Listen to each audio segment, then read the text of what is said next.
গাটি কচু দিয়ে আর চিংড়ি দিয়ে দুর্ধর্ষ স্টাইলের এই রেসিপিটা একটাবার বাড়িতে বানিয়ে দেখো। ভাত, রুটি, পরোটা সব কিছু দিয়ে খেতে ভালো লাগবে। যারা গাটি কচু দেখলে নাক সেটকাও লদলদে বলে, তাদের জন্য বলছি রেসিপিটা একবার এইভাবে বানিয়ে দেখো, আশা করি তোমাদের ভালো লাগবে। তো এখানে গাটি কচু নিয়ে নিয়েছি। আচ্ছা, আগেই বলে দিচ্ছি রেসিপিটা কিন্তু আমি পেঁয়াজ রসুন ছাড়া করছি, একদম একটু ইউনিক স্টাইলের রেসিপিটা, ভীষণই ভালো লাগে গরম গরম ভাত রুটির সাথে। তো এখানে গাটি কচুটাকে ভালো করে ছাড়িয়ে নিয়ে এটাকে আমি ভালো করে কেটে নিচ্ছি। তোমরা যেরকম চাইছো সেরকম শেপে কাটতে পারো। আর একটা কথা, যদি চাও এটাকে হালকা করে সেদ্ধ করে নিতে পারো সামান্য একটা সিটি দিয়ে। তো আমি যেভাবে দেখাচ্ছি সেদ্ধ না করলেও চলবে, গলা কিন্তু ধরবে না। এবার নিয়ে নিয়েছি সামান্য 200 গ্রামের মতো চিংড়ি, নুন হলুদ মাখিয়ে রাখছি, ছোট চিংড়ি নিয়েছি। আর ওইদিকে গাটি কচুটাও কিন্তু 200 গ্রাম অনুপাতেই নিয়েছি, খুব বেশি নিয়ে নিয়ে এবার কড়াইতে দিচ্ছি বেশ খানিকটা সর্ষের তেল। সর্ষের তেলটা গরম করে কেটে রাখা গাটি কচুগুলোকে দিয়ে দিচ্ছি। আজকে যে রেসিপিটা শেয়ার করছি, এই রেসিপিটা কিন্তু গাটি কচু ছাড়াও যে কোনো কচু দিয়ে কিন্তু করে নেওয়া যায়। দিয়ে দিচ্ছি নুন হলুদ। এবার কচুটাকে ভালো করে ভাজবো, মানে এমনভাবে ভাজবো যাতে ভাজাটাই শুধু শুধু খেয়ে নেওয়া যায়। মানে ঠিক এইভাবেই ভাজবো, মানে একদম 90%, মানে একদম কড়া করে ভাজবো। গাটি কচু খুব ভালো করে ভাজা হয়ে যাওয়ার পরে খেতে একদম আলুর মতো লাগে, একদমই সেই লদলদে ভাবটা কিন্তু চলে যায়।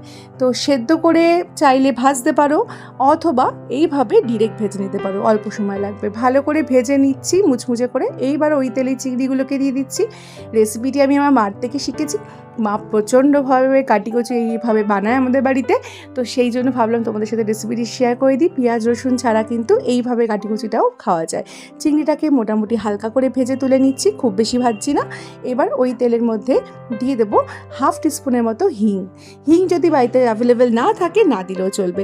দিয়ে দিচ্ছি একটু হাফ চামচের মতো আস্ত জিরে, আর একটুখানি আদাকে গ্রেটারে ঘষে নিয়েছি, সেই আদা ঘষা। এবার এগুলোকে ভালো করে নেড়ে চেড়ে নিচ্ছি। এবার টমেটো আর কাঁচা লঙ্কাকে ভালো করে আমি কুচিয়ে নিয়েছি, মানে একদম মিহি করে কেটে নিয়েছি আমার চপারে। তো চাইলে এটা কিন্তু পেস্টও দিতে পারো, টমেটো কাঁচা লঙ্কার যে কোনো একটা, এটা ছোটো ছোটো করে এভাবে কেটে নিয়ে দিতে পারো, অথবা পেস্ট দিতে পারো।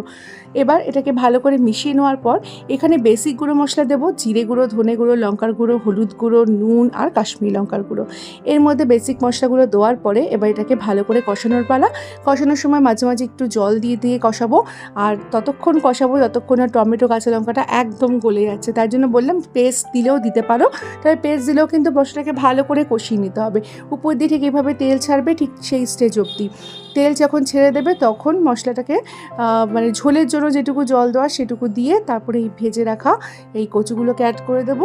দিয়ে দেবো চিংড়িটাও, কচু ভাজার তেলটাকেও দিয়ে দিচ্ছি কাচিয়ে, আর দিয়ে দেবো এই ভেজে রাখা চিংড়ি মাছটাও।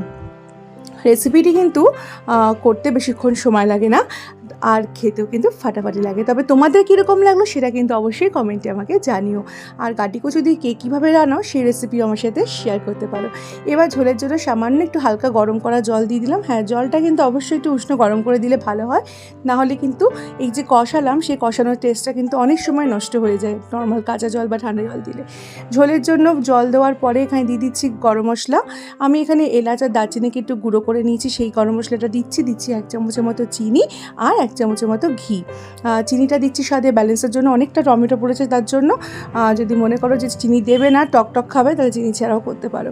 আর এলাচ আর দারচিনিটাকে একটু গুঁড়ো করে যদি গরম মশলা হিসেবে দেওয়া হয় সেটা কিন্তু টেস্ট আরও বেশি হয়। এবার কিছুই না, এটাকে আরেকটু টানিয়ে নেওয়ার পর গরম গরম পরিবেশনের পালা। রেসিপিটি কিন্তু কত ঝটপট হয়ে যায়, আর পেঁয়াজ রসুন ছাড়াও এত সুন্দর লাগে খেতে। একটাবার ঠিক এইভাবে রসাটা বানিয়ে দেখো। এটা হচ্ছে চিংড়ি গাটি কচু দিয়ে রসা, একটাবার বানিয়ে দেখো, বানিয়ে তারপরে কমেন্টে জানাও। এত করে বলছি, কমেন্টে কিন্তু অবশ্যই জানিও। তো আজকের মতো এই পর্যন্ত, আবার চলে আসবো নতুন রেসিপির সাথে। সবাই ভালো থেকে সুস্থ থেকো। Thank you for watching this video. Tata.